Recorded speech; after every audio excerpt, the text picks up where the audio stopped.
네, 글로벌 증시 상황도 짚어보겠습니다. 고웨스트 이지우 기자와 함께 하겠습니다.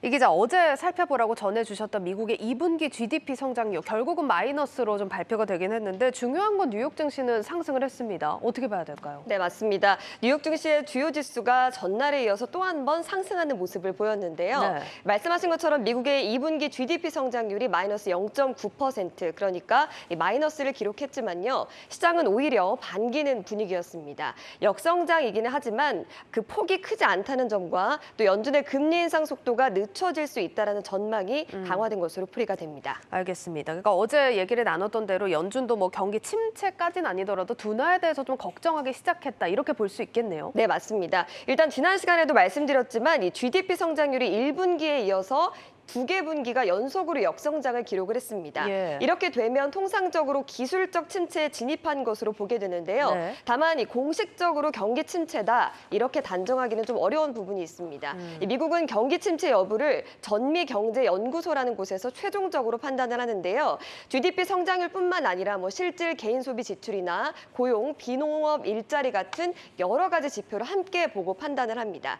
뉴욕타임즈는 대다수 경제학자들은 소득, 지출, 또 고용 등의 지표로 볼 때 아직까지는 공식적인 침체의 정의를 만족하지 않은 것으로 판단한다 이렇게 분석하기도 했습니다. 알겠습니다. 공식적으로 침체라고는 할 수 없다 이런 입장인 것 같은데 바이든 행정부도 사실 이런 부분에 대해서는 계속해서 선을 긋고 있죠. 네, 계속해서 뭐 성명이 나오고 있지만 이 조 바이든 대통령이나 제닛 옐런 재무장관 모두 그렇습니다. 하지만 침체까지는 아니더라도 이 경기 둔화에 대해서는 어느 정도 좀 인정을 하고 있는 부분이 있는데요. 예. 일단 뭐 마크 잔디 무디스 애널리틱스 수석 이코노미스트는 아직 침체는 아니지만 상승세가 둔화하고 있는 것은 분명하다 좀 이렇게 전했고요. 또 뱅크 오브 아메리카의 아디티아 바베 선임 이코노미스트 역시 침체에 들어서지는 않았지만 이 수요가 약해지고 있는 기저 흐름에 좀 주목해야 된다 이렇게 말을 했습니다. 예. 여기에 뭐 마이크로소프트나 구글, 테슬라 같은 주요 기업들이 이 경기 침체에 대비해서 이미 구조 조정에 좀 돌입한 상황이죠. 이런 상황이다 보니까 연준의 긴축 정책은 더욱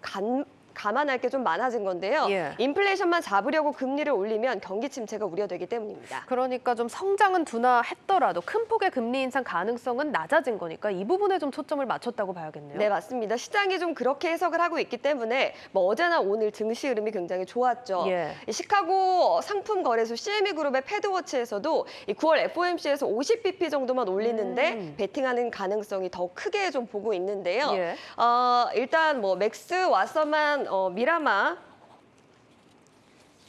미라마 캐피털 선임 네. 포트폴리오 매니저 역시 기본적으로 시장은 연준이 끝에 다다랐다고 말하고 있다면서 이 오늘 나온 GDP 수치가 연준이 75bp 혹은 100bp 금리 인상을 단행할 강력한 이유가 없다는 것을 말해주고 있다 이렇게 말을 했습니다. 알겠습니다. 자, 그러면 매번 또 이 질문을 드려야 할 것 같은데 그러면 증시가 바닥을 찍고 이제는 좀 상승세를 탔다 이렇게 봐도 될까요? 네, 일각에서는 좀 그렇게 보는 시각도 있습니다. 네. 골드만삭스 펀드 매니저 출신이자 이 방송인인 짐 크레이머는 뉴욕 증시의 반등이 긴 상승 랠리의 시작일 수 있다라고 진단을 했는데요. 그는 월가 베테랑 투자자이자 기술적 분석가인 레리 윌리엄스가 만든 윌리엄스 패닉 지수를 좀 인용을 했습니다. 예. CNBC 자료를 좀 가져왔는데요. 이 시장에서는 투자자가 보유 자산을 대량으로 매각할 때 이 지수가 매수 신호를 보내고 있다 이렇게 좀 지적을 하고 있었는데요. 네. 크레이머는 지난 90년간 18번만 매수 신호를 보냈는데 지난 6월 17일에 그 매수 신호가 또 한 번 나왔다 이렇게 네. 말을 하면서요.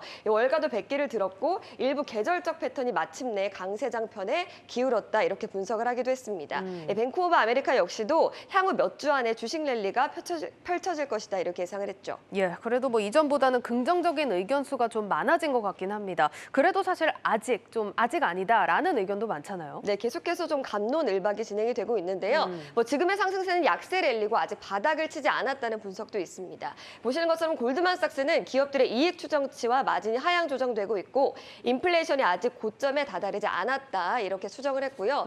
모건 스탠리 역시도 파월 의장의 긴축 속도 조절 발언에 월가가 흥분하는 것은 이 시기상조라면서 연말 전에 한 차례 하락장이 더 올 것으로 내다보고 있었습니다.